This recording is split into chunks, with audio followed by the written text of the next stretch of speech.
Damos gracias al Señor, amados hermanos, esta mañana por el privilegio que nos da de poder estudiar su palabra. Así que vamos a continuar con nuestra serie de sermones expositivos en nuestra iglesia, la carta de Primera de Tesalonicenses, en el capítulo 5, a partir del versículo 19 al 22. Así que vamos a estar viendo al menos 5 imperativos de los 10 que comienzan o comenzaron ya desde hace unos sermones atrás. Así que te invito a abrir tu Biblia ahí en Primera de Tesalonicenses, capítulo 5, los versículos del 19 al 22. Ahora, antes que podamos comenzar a leer estos versículos, sería bueno poder poner en perspectiva lo que hemos estado hablando la semana pasada. Estábamos explicando acerca de la importancia de vivir la voluntad de Dios y que la voluntad de Dios era algo muy general, pero en los textos que estamos tratando, citando y estamos exponiendo, es algo muy específico porque encontramos en la propia carta de Primera de Tesalonicenses al menos dos lugares donde Dios establece por medio del apóstol Pablo qué era su voluntad. Lo vimos en el capítulo 4, los versículos 3, donde Pablo se dirige a un tema específico dentro de esta iglesia joven, renaciente, sufriendo persecución y mucho acoso por parte de la cultura, la sociedad y la política. Y Pablo le dice que en medio de esa generación, en medio de esa cultura inmoral que había en Tesalónica, su voluntad era que ellos vivieran santamente. Así que Pablo dice, vuestra voluntad, mi voluntad, la voluntad de Dios, es vuestra santificación. Y añade un detalle importante, dice que os apartéis de toda inmundicia y de fornicación. Así que ya puedes ver cómo Pablo en ese texto específicamente habla acerca de la voluntad de Dios. Y más adelante, ya en el capítulo 5, también nos habla de ciertos aspectos que también es la voluntad de Dios. Y dice que esa voluntad de Dios es que vivamos una vida gozosa. Ya explicamos ya en el mensaje pasado, el domingo pasado, qué significa tener gozo, la diferencia entre la alegría, felicidad y gozo. Que la voluntad de Dios era que vivamos orando sin cesar, cosa que va a implicar muchas veces que lo tendremos que hacer con los ojos abiertos. Así que si usted se piensa que Dios te manda a orar sin cesar porque siempre va a requerir estar con los ojos cerrados, tirado en un rincón, arrodillado, no es así lo que Dios está intentando enseñar en el pasaje, sino que vivamos una vida completamente en dependencia y que cada cosa que hagamos la contemos y la pongamos en las manos del Señor. Y Pablo termina diciendo, y también que seamos agradecidos. Así que este ABC de la vida cristiana, Pablo concluye la sección pasada, ya predicada en nuestra congregación, que esa es la voluntad de Dios en Cristo Jesús. Ser gozosos siempre, orar sin cesar y tener una vida de gratitud. Ahora comienza en el versículo 19 y comienza a dar una serie también de imperativos que aparentemente pudieran verse como desconectados del sermón anterior. Pero yo quiero mostrarte en esta mañana que nada está desconectado.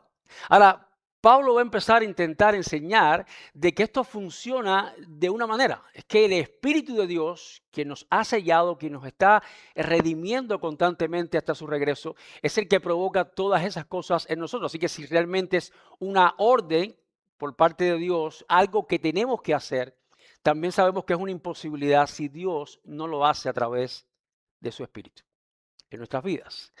Todos hemos conocido creyentes, muchos creyentes a través de la historia, a través de nuestros años, que en otro tiempo andaban profundamente en el Señor, andaban involucrados en las cosas del Señor, disfrutaban de la palabra de Dios, buscaban al Señor en oración, servían con entusiasmo en nuestra iglesia, pero con el paso del tiempo las cosas fueron cambiando.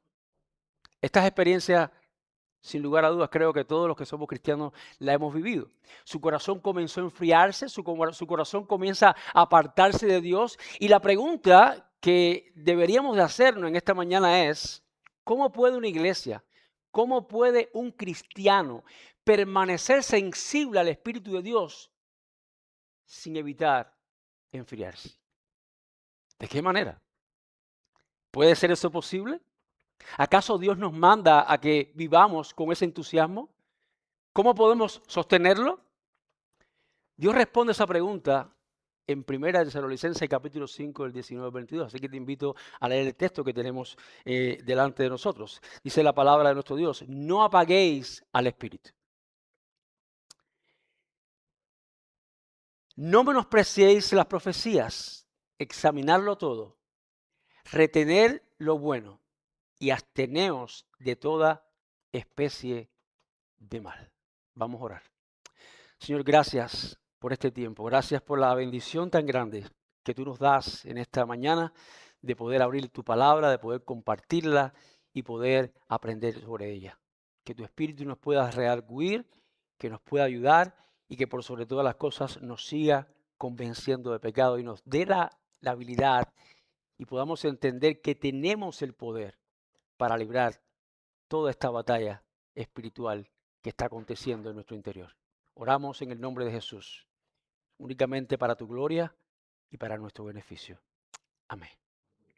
Así que el apóstol Pablo comienza su respuesta con el primer imperativo: no apaguéis al Espíritu. Este no es un mandamiento aislado de todo lo que hemos venido enseñando, es la base de todo lo que el pasaje va a continuar enseñando. Así que el versículo 19 empieza con este gran imperativo que podríamos decir que es la sombrilla que rige a todos los imperativos restantes, o que le van a seguir, perdón. Ahora, este imperativo es importante porque esto se va a poder cumplir, según el apóstol Pablo, si los demás imperativos son llevados a cabo.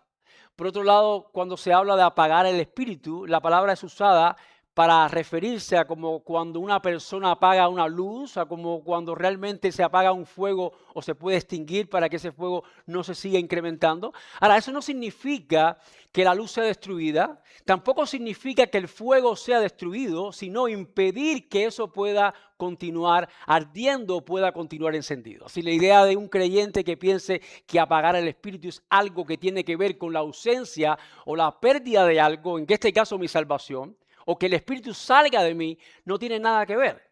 Porque podemos ser sellados con el Espíritu hasta la redención adquirida para la alabanza de la gloria de Dios, como dice Pablo en Efesios capítulo 1, versículo 14, y sin embargo no permitirle al propio Espíritu que pueda ocasionar una actividad rotunda y pasiva, en el mejor sentido de la palabra, en nosotros, que podamos vivir con esa concientizando realmente de que somos cristianos que tenemos que vivir para la gloria de nuestro Dios. Esa imagen del fuego que se apaga, que es la imagen que muchas veces la Biblia utiliza para referirse al Espíritu de Dios, esa imagen es muy apropiada porque en la Escritura el fuego representa siempre con frecuencia la obra purificadora e iluminadora de Dios. Nosotros tenemos en el Antiguo Testamento cómo se habla acerca del altar de fuego, cómo los sacerdotes iban y prendían un fuego simbolizando también la presencia del Señor. Pero Pablo no está diciendo que el Espíritu pueda perder su poder, que el Espíritu pueda abandonar la vida del cristiano. Pablo lo que está intentando enseñarnos y está diciéndole a la iglesia es que puede un cristiano que pueda apagar el Espíritu, valga la redundancia, estorbar la obra del Espíritu Santo que realiza en medio nuestro. Ahora, esto nos lleva naturalmente a una pregunta. Y la pregunta es, ¿cómo una iglesia, cómo una persona, cómo un creyente puede apagar el Espíritu de Dios? ¿De qué manera puede hacerlo? Y Pablo no nos da el margen a la especulación. Él mismo responde en el siguiente versículo, versículo 20.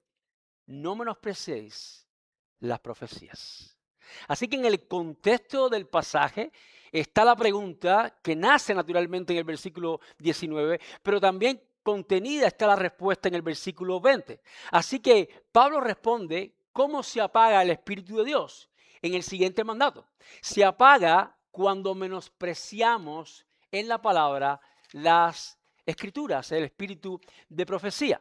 A lo largo de la historia del cristianismo, mayormente a partir del siglo IV, han existido o han habido distintas posiciones sobre el don de profecía. Yo no quiero ensalzarme en este tema porque yo no quiero hacer un estudio temático acerca de cuál es el cesacionismo o el continuismo, pero sí han habido varias posiciones con respecto a qué significa este pasaje. Pero independientemente de cuál opinión nosotros como cristianos podamos tener, el principio que Pablo está enseñando en el texto es que no debemos despreciar lo que Dios enseña por medio de su palabra. Y creo que estas dos escuelas de pensamiento, en la cual pudiéramos encontrarnos con gran facilidad, están enseñando.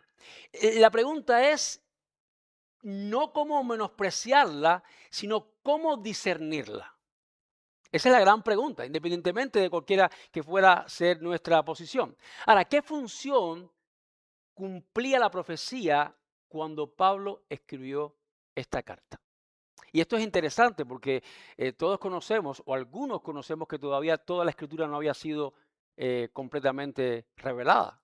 Habían apóstoles, habían profetas y habían personas que todavía el ministerio del Espíritu venía sobre ellos y estaban profetizando. Tenemos las hijas de Felipe, tenemos a Agabo, tenemos varios profetas que registran la escritura, pero todavía no teníamos, o no tenían ellos, perdón, una revelación completamente concluida. De manera que todavía la operación de revelación estaba sucediendo en todo el proceso neotestamentario. Así que no tiene que ver nada con lo que estamos viviendo nosotros hoy. Ya no hay personas donde Dios siga dando revelación doctrinal nueva. De manera que tenemos una Biblia con 66 libros. El canon bíblico, la vara de medir esa revelación ya ha sido cerrada, ha sido concluida. Y lo que nos resta es iluminación del Espíritu para poder entender e interpretar lo que Dios ya ha revelado. Así que eso es importante porque lo que Pablo está trayendo a colación, está intentando que la iglesia pueda comprender, es que Dios sigue hablando por medio de su palabra. Pero cuando esta iglesia estaba enfrentándose a este tipo de desafíos, existía esa profecía, pero también habían dentro de esos profetas de Dios falsos profetas y falsos hermanos. De manera que cuando eso empieza a enseñarse, la pregunta de muchos era: ¿y cómo conoceremos entonces quiénes son los verdaderos y quiénes son los falsos? Había temor, había incertidumbre, había duda dentro de la congregación. ¿Quién tiene la realidad? ¿Quién tiene la verdad? Porque estamos escuchando a personas que hablan conforme a la palabra, personas que hablan con habilidad, con coherencia, personas que tienen quizás, a mi juicio, algún discernimiento, pueden mostrarme cosas que realmente para mí sean edificantes, pero ¿quién tiene la verdad? ¿Quién tiene la realidad? Y en medio de esta disyuntiva, en medio de esta confusión de falsos y buenos profetas, o verdaderos profetas, habían algunos que al parecer no querían escuchar ninguna profecía. Bueno, si esto es así y hay mucha confusión, no quiero oír nada. Y Pablo dice, si esa es tu conclusión, estás ignorando las profecías. Y si la ignoras, lo que estás trayendo es un enfriamiento espiritual y estás apagando el Espíritu de Dios que aún sigue revelando su voluntad. Y esas eran las circunstancias que estaban sucediendo en esta amada iglesia. Ahora, el Espíritu Santo siempre ha sido quien ha convencido al creyente. No ha sido el intelecto humano, no ha sido una buena argumentación por parte de una persona lo que hace que esa persona pueda cambiar. Es una obra divina que por medio de elementos, instrumentos humanos, es usada para la gloria de Dios y la edificación del cuerpo del Señor. Este don tenía un propósito. El apóstol Pablo, escribiendo en una iglesia llena de conflictos, llena de inseguridades, llena de emociones y llena de carnalidad, le escribe a la iglesia de los Corintios y tiene que tomar todo un capítulo para regular no solamente el don de lenguas, que era un desorden en medio de aquella iglesia, sino para regular también el don de profecía. ¿Qué significaba la profecía y cuál era el propósito de la profecía? Hermanos, el propósito de la palabra profética no es que venga un hermano el domingo en la mañana o algún día entre semana y me llame y me diga: hermano, Dios me reveló un trabajo bueno para ti. O Dios me dijo con quién te quieres casar. Esa no es la primera función profética. La primera función profética es revelar la voluntad de Dios para nuestras vidas. Y escucha cómo Pablo a esta iglesia en 1 Corintios capítulo 14, en el versículo 3, le escribe y le dice que era importante más que hablar en lengua, profetizar, pero ¿para qué era o cuál era el propósito de esa profecía? Escucha a Pablo en 1 Corintios 14, versículo 3. Pero el que profetiza, el que habla en nombre de Dios, no habla a los hombres, habla a los hombres para edificación. Escucha, para edificación, número 1, para exhortación, número 2, y para consolación, número 3. Así que cuando alguien viene de una manera personal y particular a un creyente a decirle algo muy particular, la pregunta primera que tengo que hacerme es, ¿en qué edifica eso no mi vida, sino el cuerpo de Cristo? Porque el don de profecía lo primero que hace no es edificar solamente a una persona, sino a todo un cuerpo. Así que la función profética, en primer lugar, es para la edificación del cuerpo de Jesús, para exhortar, para edificar y para consolar. No tiene otra función. La función no es predecirme el futuro. No es alimentar o quizás darme la sensación de que mi insatisfacción, mis dudas y mi hambre por conocer el futuro ha sido ya establecida por el Señor. No, ese no es el propósito. Sin embargo, había un problema. En esos verdaderos profetas que estaban en medio de la iglesia de Tesalónica, estaban tratando de intentar instruir a esta iglesia, pero la oposición de estos falsos maestros muchas veces creaba esa duda en los que lo oían. Ahora, imaginen la situación de aquella iglesia. Algunos creyentes sí creían entender y escuchar el mensaje de Dios. Lo más seguro, como decíamos hace unos minutos, era que había otro grupo que prefería no escucharlo. Había mucha confusión. Era una reacción comprensible porque en medio de tanta discrepancia teológica, de tantas posiciones de ver a Dios, era completamente entendible. Hay un libro que se lo recomiendo a muchos de los que leen, que se llama Siguiendo a Cristo por I.C. Sproul, que ese libro, en el capítulo 1 de la voluntad de Dios, I.C. Sproul hace un comentario y cito lo siguiente. Él dice, en medio de una generación donde todo el mundo cree conocer a Jesús y todo el mundo cree seguir al Jesús verdadero, en medio de una generación de cristianos donde cada cual entiende la profecía, donde cada cual entiende los dones de una manera diferente, entiende la misericordia, la justicia, la compasión de Dios de una manera diferente, podríamos decir, dice Sproul, que levante la mano es Jesús verdadero. Hermanos, no hay varios Jesús. Hay un solo Jesús y es el que revela la palabra. Es el que enseña correctamente la palabra. Sin embargo, las denominaciones humanas lo que han hecho es dividir el pensamiento, dividir a la persona de nuestro bendito Señor y Salvador Jesucristo. Precisamente lo que Pablo está intentando hacer es unificar el pensamiento doctrinal en esta iglesia de manera que ellos pudieran discernir con claridad quién era verdaderamente un profeta del Señor. Pero sin embargo, Pablo continúa diciendo, no menospreciéis las profecías. Ahora, la palabra profecía o la palabra menospreciar la profecía significa tratar algo como si no tuviera valor. Algo como si fuera completamente insignificante, rechazarlo, despreciarlo o considerarlo indigno incluso de ser escuchado. Si todos recuerdan la carta de Pablo a Timoteo cuando le dice Pablo a Timoteo, Timoteo, esta palabra de Dios es fiel y es digna de ser escuchado por todos. Palabra fiel es esta, le dice Pablo a Timoteo. De manera que la palabra de Dios es digna de ser escuchada. En otras palabras, lo que Pablo está intentando enseñar a la iglesia de Tesalónica, no rechacen automáticamente aquello por medio de lo cual Dios está hablando. No rechacen aquel medio de gracia por el cual Dios ha establecido salvar a los creyentes, traer a sus escogidos al arrepentimiento y la fe y hacer posible que la fe se pueda dar en la vida de una persona. ¿Cómo creerán si no hay quien les predique? La fe viene por el oír y el oír de la palabra del Señor. Ahora podemos entender por qué Pablo unió estos dos mandamientos. Una iglesia que apaga la obra del Espíritu cuando desprecia el medio por el cual el Espíritu comunica esa verdad de Dios es una iglesia que ha perdido la esperanza.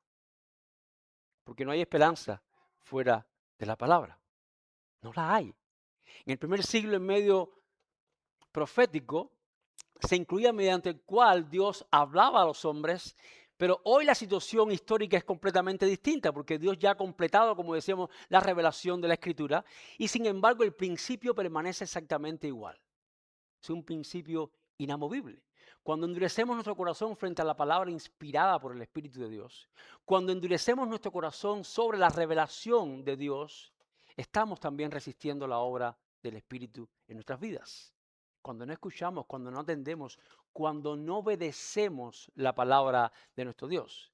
Es por eso que el autor de Hebreos, y permíteme salirme por un instante del libro de Tesalonicenses, el autor de Hebreos en el capítulo 1, versículo del 1 al 2 dice, Dios habiendo hablado muchas veces y de muchas maneras. Estás viendo la distinción entre la función profética y el oficio profético. Había un oficio profético en la era del Nuevo Testamento donde Dios había capacitado a hombres específicamente porque no existía una revelación completamente concluida. Dios estaba trayendo todavía revelación. Habían personas, es por eso que muchas veces te encontrabas en medio de la iglesia situaciones y problemas y los apóstoles y profetas tenían que darle situación, tenían que darle resolver esa situación. Dios seguía comunicando la revelación, pero nosotros hoy no tenemos esos estándares que puedan llenar a personas que estén cualificadas para decir que son verdaderos profetas de Dios y verdaderos apóstoles de Dios. ¿Por qué? Porque no conocieron al Señor físicamente, porque no recibieron una revelación directa del Señor y no caminaron directamente con el Señor. Esas personas no se encuentran hoy entre nosotros. Nosotros tenemos una revelación concluida y es por eso que el escritor de los Hebreos dice que Dios, habiendo hablado en otro tiempo, de muchas formas y de muchas maneras por nuestros padres, los profetas, el oficio profético, hoy, en estos postreros tiempos, nos ha hablado por su Hijo, a quien ha constituido heredero de todo y por quien asimismo hizo el universo. Así que, como Pedro decía, tenemos ahora la palabra profética más segura si hacemos bien en atenderla. Esta es la palabra profética que Dios nos ha entregado. La revelación completa del Hijo de Dios de Génesis a Apocalipsis. ¿Quieres escuchar la voz de Dios? ¿Quieres encontrar la voluntad de Dios para tu vida? No necesitas que nadie venga a decírtelo. Quizás a leértelo, pero no decírtelo. Porque todo está revelado en la palabra del Señor. Y es lo que Pablo está intentando enseñar a esta iglesia. Ahora, Pedro confirma, como te decía hace un minuto, esa misma verdad cuando dice que tenemos la palabra profética más segura en 1 de Pedro capítulo 1, versículo 19. Después de haber contemplado Pedro la gloria de Dios en el monte de la transfiguración, Pedro lleva entonces a la iglesia no a nuevas revelaciones.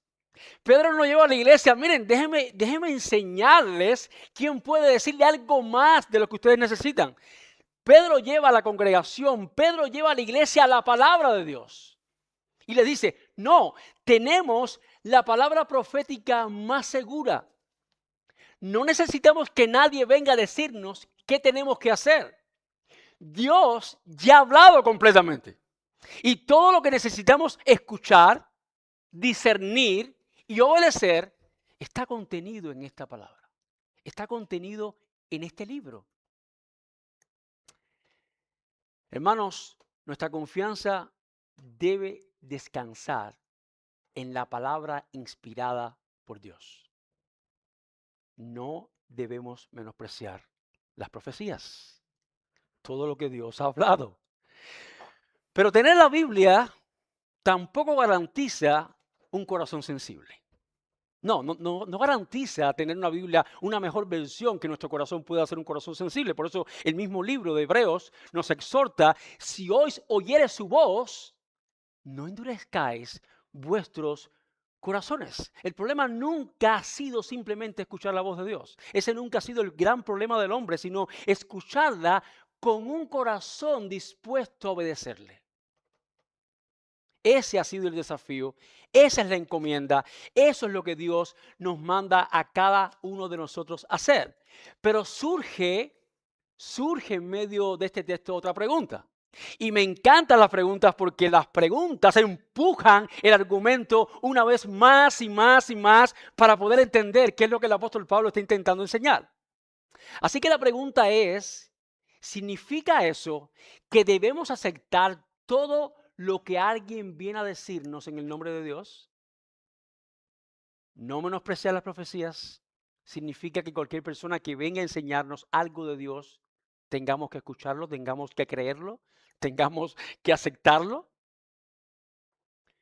Pablo responde inmediatamente en el siguiente versículo. Versículo 21a, examinarlo todo y retener lo bueno. Pablo no está diciendo, no escuchen, no, créanlo todo porque eso sería abrir la puerta al engaño. Yo no quiero que lo crean todo. Tampoco dice rechácenlo todo. ¿Por qué razón? Porque eso, el rechazarlo todo, podría apagar la obra del Espíritu. Y Pablo evita ambos extremos. Tanto el aceptarlo todo como el rechazarlo todo. ¿Y qué dice Pablo? Él dice, examínenlo todo. Debemos de examinar las Escrituras. Debemos de examinar aquellos que son portavoces o vienen en el nombre del Señor. Ahora, la palabra examinar en el original viene de un vocablo que se conoce como dokimazo, y esto no es para que ustedes ahora se asusten con este lenguaje griego, porque eso no trae ningún tipo de edificación, solamente para usar un tecnicismo. Significa probar cuidadosamente algo para comprobar si eso es completamente auténtico. Esa es la palabra original que usa el escritor en este pasaje. Se utiliza para poner a prueba quizás metales, monedas, antes de poder aceptarla, porque no todo lo que parece verdadero realmente lo es. Por eso es que hay que probar. No todo lo que nos emociona muchas veces y nos eriza y nos hace sentir bien, verdaderamente viene de Dios. No funciona de esa manera. No todo lo que suena espiritual, porque es dicho con un lenguaje sencillo, con palabras suaves y amistosas, tiene autoridad divina. No, no todo tiene autoridad divina. La autoridad no está en mi manera de hablar. La autoridad no está en la elegancia de mis palabras. La autoridad no está en la elocuencia con la que yo pueda comunicar algo. La autoridad está en la palabra profética más segura que Dios nos ha entregado. Aquí está la autoridad. A la ley y a los profetas. El que no hable conforme a esto es porque no le ha amanecido. ¿Sabes lo que está diciendo el profeta? El que no hable conforme a la palabra es porque todavía permanece en oscuridad. Porque la palabra es la luz. Necesitamos probar los espíritus para saber si vienen o no de Dios. Por eso la iglesia tiene responsabilidad de discernir. Por eso la iglesia tiene la responsabilidad de aprender a discernir la palabra de Dios. El propio autor de los Hebreos en el capítulo 5, a partir del versículo 13, usa dos metáforas para referirse a la palabra. La primera es leche y la segunda es alimento sólido. Y el autor de los Hebreos, ya me iba a traicionar la conciencia y ya iba a decir que era Pablo. El autor de los Hebreos comienza a decir que los que todavía permanecen en esos rudimientos básicos de arrepentirse, creer, Jesús es mi Señor, Él es el Salvador, están todavía tomando leche. Son niños, porque eso es lo primario. Así que si permaneces en eso, eres un niño espiritual. Y Pablo está diciendo, perdón, el autor de los Hebreos, no es Pablo, me traicionó el subconsciente, Pero lo que está intentando decir el autor de los Hebreos es que lo que está enseñando Dios es que muchas veces nosotros nos comportamos como niños, porque no crecemos. Y él comienza diciendo, debiendo ser ya maestros. Esa es la queja de este autor. Debiendo ser ya maestros, tenéis necesidad de que todavía os deis leche. Así que el discernimiento, lo que hace el alimento sólido es llevar el conocimiento a la práctica. Cuando ese conocimiento de la palabra de Dios, esa palabra profética ha calado tanto en mi vida que yo puedo ponerla por obra, que yo puedo entender no solamente las doctrinas elementales y básicas, sino las implicaciones que contiene el no obedecerlas y no ponerlas por obra. Cuando yo entiendo eso, cuando yo empiezo a exhibir y a lucir la palabra de Dios, la tomo como un adorno de mi carácter, entonces yo empiezo, según el autor, a consumir alimento sólido. Aquellos que por el uso de los sentidos, ejercitados en el bien y el mal, obtienen discernimiento por medio de la palabra. Es lo que intenta enseñar el autor. Ahora, ¿con qué examinamos? Esa es la pregunta importante. Nosotros no examinamos según nuestra opinión. No examinamos por nuestras emociones o no examinamos según nuestras experiencias. Porque yo me he tropezado cristianos, hermanos, maestros, predicadores, pastores que me han dicho, hermano, déjame contarte mi experiencia. Sí, tú puedes contarme tu experiencia y yo te la puedo escuchar. Y pudiera ser muy edificante para mí. Pero tu experiencia no es el Evangelio. Tu experiencia no transforma. No es lo que Dios ha hecho en ti lo que transforma un hombre. Sí, lo que Dios ha hecho en ti habla de la gloria de Dios y del poder transformador que hay en el Evangelio. Pero lo que transforma a una persona es lo que Dios ha hecho en Jesús, no en ti. Esa es la obra que Dios ha hecho en Cristo. Esa es la que trae fe, esperanza y ánimo a mi vida. Ese es el Evangelio. No es lo que Dios ha hecho en mí. Así que no son mis experiencias porque ninguna de ellas, ni las emociones, ni mis experiencias, ni mis opiniones, forman parte de la autoridad final para un creyente. Esa no es nuestra autoridad final. Dios no nos ha dejado sin un criterio. No, no lo ha hecho. Ahora, ¿cómo aplicamos ese principio cuando escuchamos una enseñanza? Cuando escuchamos que alguien viene a enseñarnos la palabra de Dios. Cuando escuchamos una enseñanza, deberíamos de preguntarnos al menos 3 preguntas.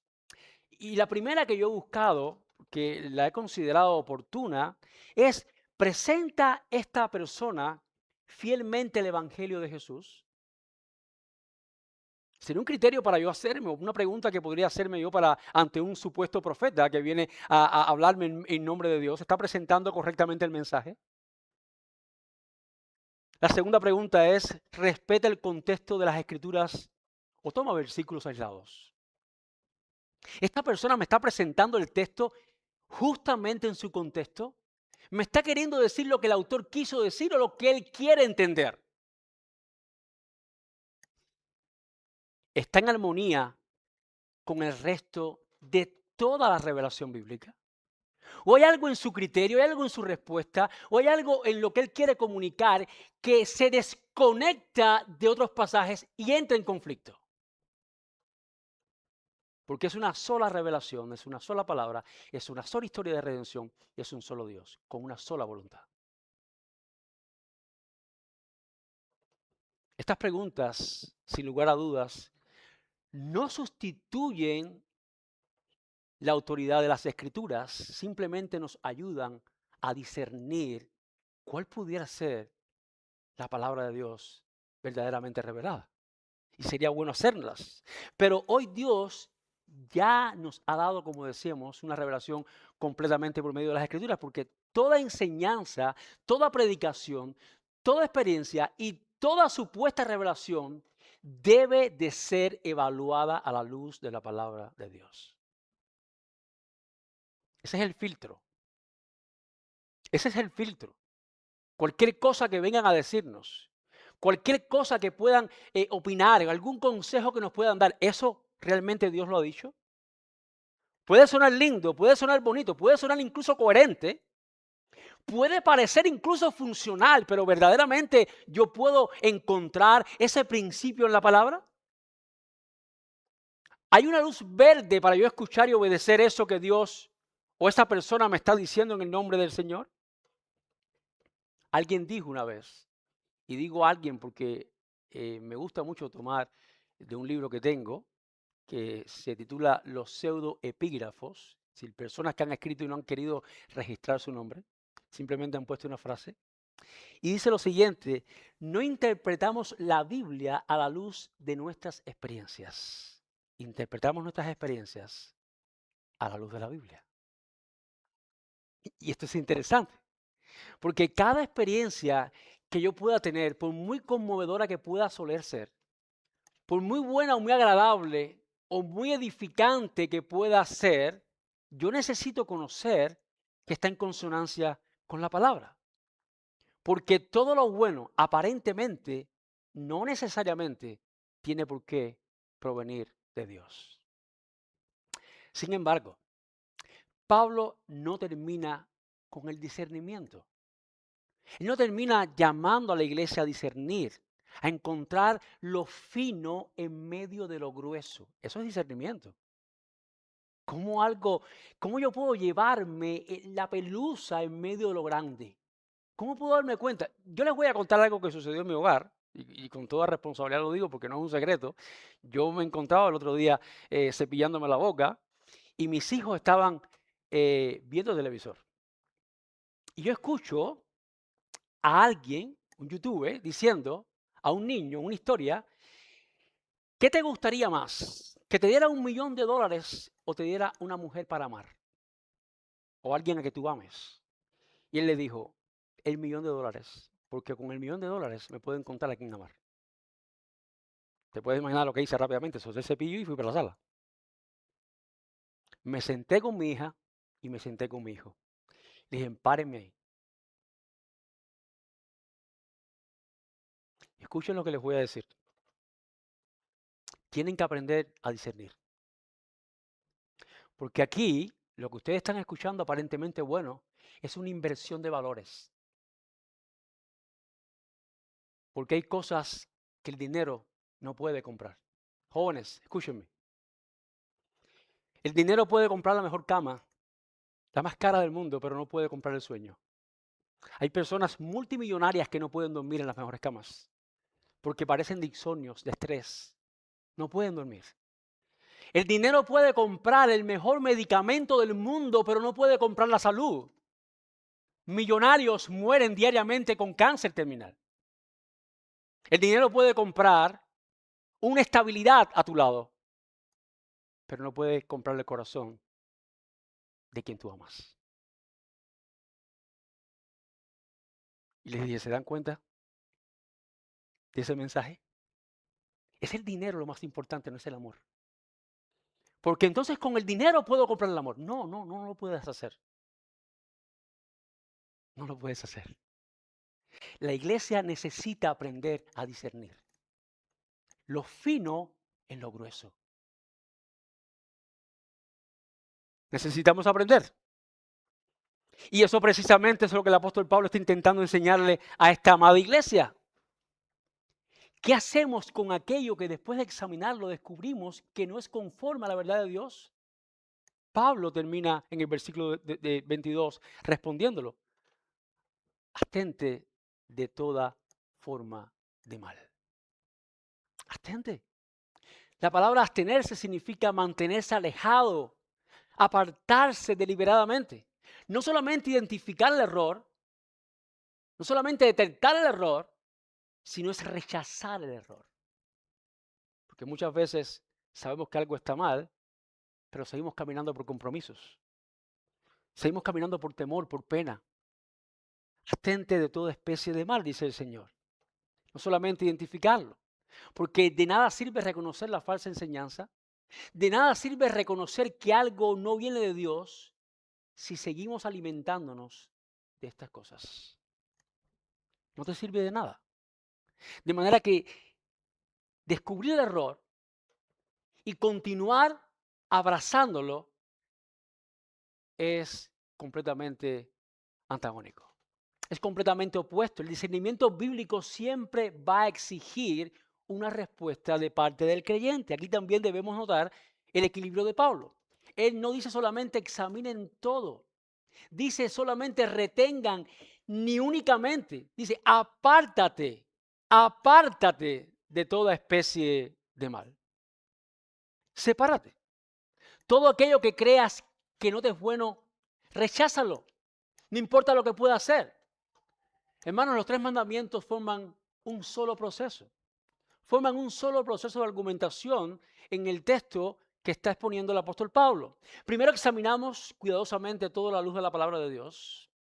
Después retenemos aquello que es verdadero y provechoso. Y finalmente nos apartamos de todo aquello que contradice la verdad revelada por nuestro Dios. Ese es el discernimiento bíblico. Esa es la manera en la que tú puedes realmente discernir la verdad de Dios. Ahora, no termina en adquirir información. Porque aquí la meta de Pablo no es que el creyente pueda adquirir información, que se pueda llenar la mente de información bíblica. No termina en ganar un debate y que yo te he podido ganar porque yo te he demostrado que la escuela cesacionista es mucho más objetiva y argumental que la continuista. No significa eso tampoco. No significa eso. No termina ni tan siquiera en poder identificar que algo está mal. Tampoco significa eso. Termina cuando abrazamos la verdad. Cuando la verdad se convierte en nuestra propia piel y rechazamos completamente el error.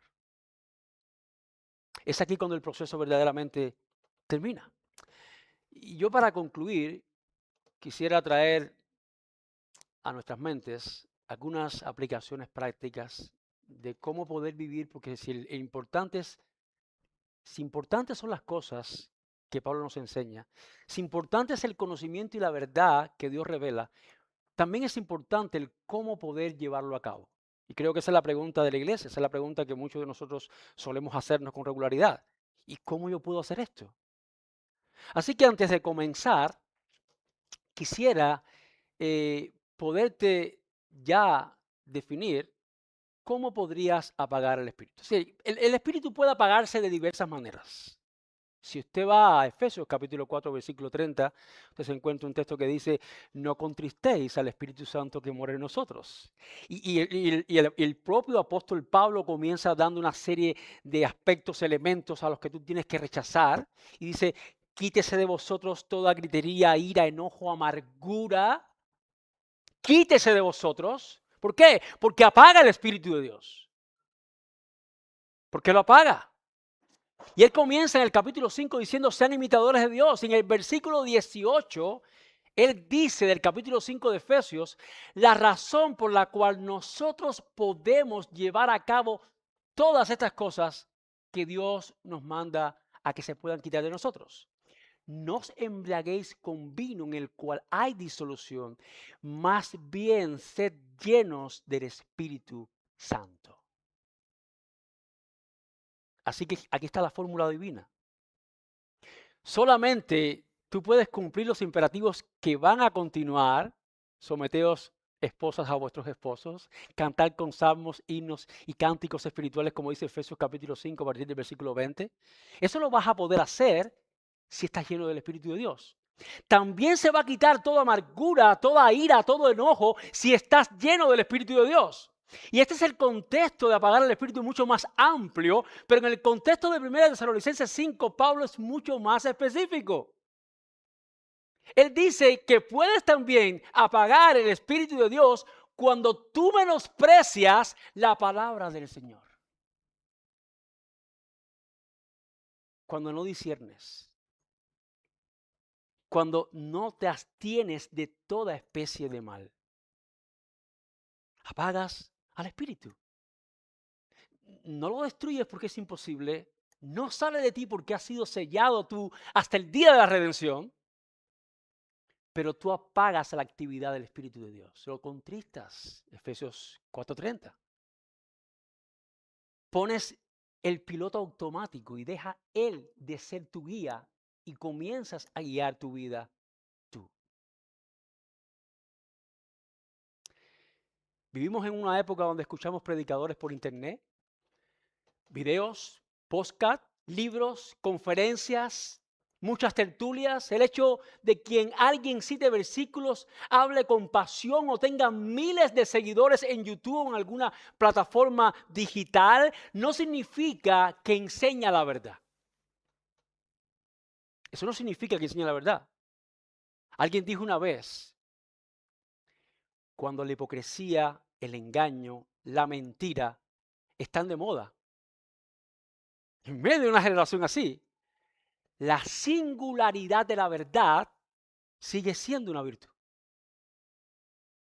Tienes en Primera de Reyes el profeta Micaías, ante 400 profetas que le dicen al rey Acab, si subes a la guerra vas a perecer. Y solamente le dice, ¿tienes alguno que me diga algo? Quiero escuchar otra vez la voz de Dios. Y uno Micaías, pero él siempre me dice lo que yo no quiero escuchar. Posiblemente este no sea de Dios. 400 personas contra uno solo. Y Dios estaba con Micaías. Así que no caigas en la mentira o en la trampa de que porque una persona es seguida, de porque habla con elocuencia, de porque enseña muy bien, tiene la verdad. Si no habla conforme a la ley, a la palabra, escucha, es porque no ha amanecido la luz en él. Por otro lado, cuida tu sensibilidad espiritual. Porque precisamente cuando apagamos el Espíritu de Dios, perdemos la sensibilidad espiritual. El enfriamiento espiritual rara vez ocurre de un día para otro. Nadie cae de hoy para mañana, tú vienes cayendo. Nadie comete un adulterio y dice, ay, me equivoqué y hoy adulteré, mira esto, yo no pensaba adulterar, pero hoy adulteré. No, eso comenzó en tu mente hace meses, hace años. Venías mirando lo que no tenías que mirar. Venías sintiendo quizás lo que no tenías que sentir. Y eso fuiste alimentándolo, alimentándolo, perdiste sensibilidad y caíste. Y caíste. Porque el Espíritu de Dios está apagado en ti. Porque has ignorado su voz, sus señales, sus advertencias, sus principios, sus consejos, sus mandatos. Una iglesia saludable no es la que acepta todo sin discernir, ni la que rechaza todo por temor al engaño. Una iglesia saludable es aquella que examina todo a la luz de la palabra, retiene la verdad y rechaza rotundamente el error. Eso es una iglesia verdaderamente saludable. Ahora, si hay algún no creyente en esta mañana entre nosotros que no ha escuchado, no ha creído, no ha aceptado a Jesús, quiero enseñarte que muchas personas rechazan a Jesús. Sí, muchas personas rechazan a Cristo sin lugar a dudas porque conocieron un mal testimonio. Conocieron quizás a pastores, a cristianos, que no se condujeron bien en su vida. Y eso quizás los ha llevado a tener cierta reacción de rechazo hacia el cristianismo. Escucharon falsas ideas, tuvieron malas experiencias religiosas. ¿Te das cuenta por qué tienes que examinarlo todo? Cristo es la verdad que todos debemos de retener. Esa es la verdad que todos debemos de retener. Si hay algo que tú tienes que retener es a Jesús, su testimonio, su vida, practicar, encarnar lo que la palabra enseña. Hermanos, esta es mi carga desde hace muchos años. El amor por la verdad, encarnar la palabra, intentar vivir, aferrarme a vivir la palabra aunque todos los días caiga. Quiero vivir la palabra. Tú debes de desear vivir la palabra. Termino con una frase de Juan Calvino y dice lo siguiente: no apagamos al Espíritu buscando nuevas voces, sino escuchando con humildad la voz que Él ya nos ha dado a través de su palabra. el Espíritu Santo, dice Calvino, está inseparablemente, escucha esto, el Espíritu de Dios está inseparablemente unido a la palabra de Dios. Es imposible que el Espíritu haga algo que contradiga la palabra. Es imposible, porque Jesús dijo, Él vendrá y os dará testimonio de mí, hablará todo lo que yo he hablado y no lo hará por su propia cuenta. Continúa Calvino y dice, por eso, una iglesia permanece y permanecerá sensible al Espíritu cuando ama verdaderamente. Cuando obedece y persevera en la palabra que el propio Espíritu inspiró. Que Dios nos pueda bendecir, que pueda bendecir su palabra en nuestra congregación, en nuestro corazón y en nuestras mentes. Dios le bendiga. Vamos a terminar en oración. Padre, gracias. Gracias, Dios, por tu palabra en esta mañana, por la bendición que me das, por la pasión, por el deseo de enseñar. Gracias porque cuando enseño, también soy enseñado. Qué bueno saber, Dios mío, que en el lugar en que estoy, predicando de tu gracia, tu compasión, tu misericordia y de la necesidad de ti, también estoy incluido yo. Padre, soy tan dependiente de todo como los que tú has permitido hoy que me puedan escuchar. Dependo de ti. Soy débil, frágil. Necesito de tus fuerzas. Necesito de tu luz. Necesito más discernimiento. Necesito más pasión. Necesito más amor. Necesito abstenerme del mal y necesito vivir para tu gloria, para no apagar a tu espíritu. En el nombre de Jesús. Ayúdanos, Dios. Amén. Dios les bendiga.